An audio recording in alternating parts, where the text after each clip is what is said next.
भारत की कालजयी सनातन संस्कृति की दिव्यतम अभिव्यक्ति है कुंभ पर्व।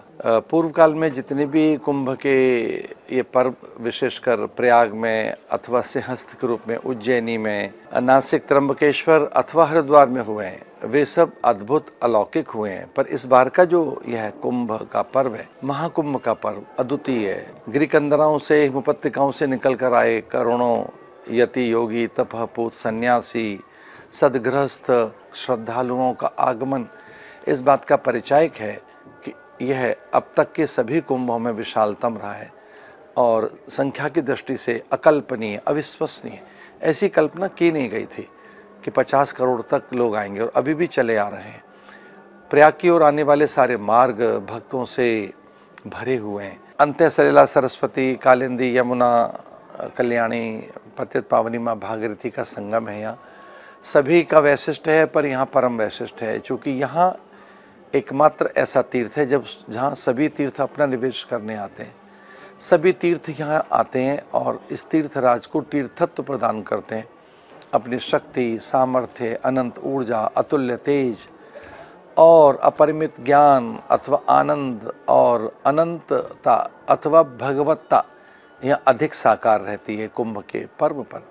अन्य भी स्थान अत्यंत आदरणीय है, पर ये विशिष्ट है।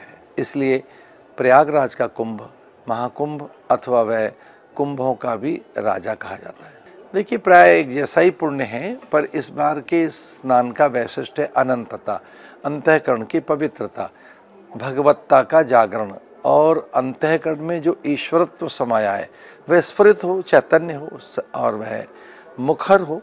तो अंतःकरण में जो भगवदीय चेतना है वह मुखर हो, प्रखर हो, सर्वत्र विकीरित हो, साकार हो, इसकी फलश्रुति है। आस्था दिखाई दे रही है, सर्वत्र विश्वास दिखाई दे रहा है। जब आस्था और विश्वास रहता है, जहाँ आस्था है वहीं रास्ता है।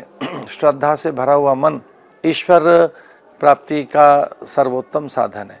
श्रद्धा से भरे हुए लोग आ रहे हैं, उनके मन में अपूर्व विश्वास है, तो ऐसा कहा जा सकता है कि वो यहाँ आएँ, श्रद्धा से डुबकी लगाएं, यहाँ की पवित्रता मर्यादा का ध्यान रखें, भीड़ में एक दूसरे का ध्यान रखें। और विशेषकर यहाँ आप देख भी रहे हैं, करोड़ों लोग आए, परस्पर सबने एक दूसरे का सहयोग किया है।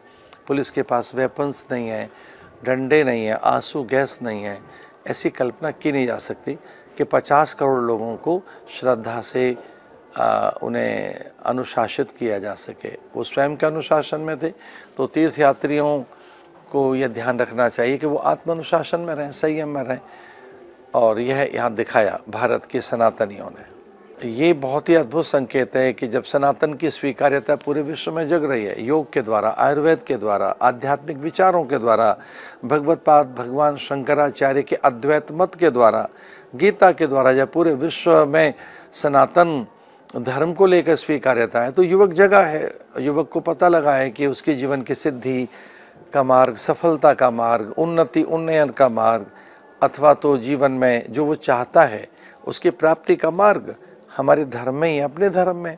तो अपने धर्म की ओर लौट रहे हैं युवा, अपनी प्रकृति, अपने मूल पर्व और परंपराओं के प्रति लौट रहे हैं, जो बहुत ही बड़ा शुभ संकेत है। भारत के लोकप्रिय यशस्वी प्रधानमंत्री के नेतृत्व में इस प्रदेश के मुख्यमंत्री, जो भारत के अद्भुत विभूति संपन्न पुरुष हैं, आदरणीय योगी जी में संपूर्ण दिव्यताएं साकार हैं। उनकी सामर्थ्य, अखंड प्रचंड पुरुषार्थ से पूरा देश चमत्कृत है और उनके सुशासन के द्वारा, उनके निर्देशन में यहाँ के पुलिस प्रशासन ने अद्भुत व्यवस्थाएं की हैं। 50 करोड़ लोग आए और परस्पर एक दूसरे का आदर करते हुए, एक दूसरे का सहयोग करते हुए कुंभ के मेले को उच्चतम प्रतिमान प्रदान किए। मैं आदरणीय योगी जी को बधाई देता हूँ कि उनके सत संकल्प से, उनकी पवित्र भावना से और उनके दिव्य विचारों से पूरा संसार आकर्षित हुआ है। पूरे संसार में एक अद्भुत स्वीकार्यता जगी है कुंभ को लेकर, काशी को लेकर, अयोध्या को लेकर। आज उत्तर प्रदेश में करोड़ों करोड़ों भारतीय तीर्थ यात्रा करने के लिए आ रहे हैं। ऐसा पहले कभी नहीं हुआ था। योगी जी ने सबको आमंत्रित किया, प्रत्येक ग्रामवासी को, प्रत्येक जन को, सबको, और उनके आह्वान पर सब यहाँ पहुँचे हैं। पहली बार किसी शासक ने ऐसा औदार्य दिखाया है। मैं उनके इस औदार्य के प्रति, इस उनकी शुभ संकल्पना के प्रति उन्हें साधुवाद देता हूँ और बहुत बहुत बधाई।